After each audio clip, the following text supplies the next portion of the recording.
क्यों कर रहे हो ये सब कुछ तुम? कोई तो मकसद है बेटा तुम्हारा। यकीनन तुम्हारे दिमाग में कुछ बड़ा चल रहा है।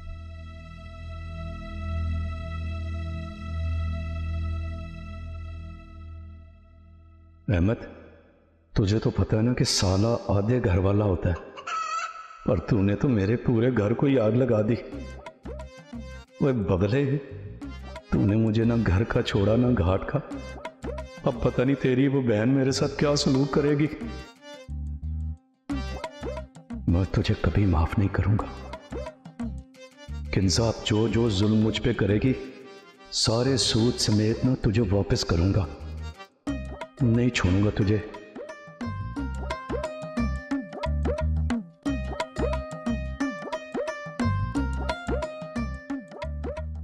थाने में बुलवा के रोज पांजा लगाऊंगा। तुझे तो अब अब्बा भी माफ नहीं करेगा।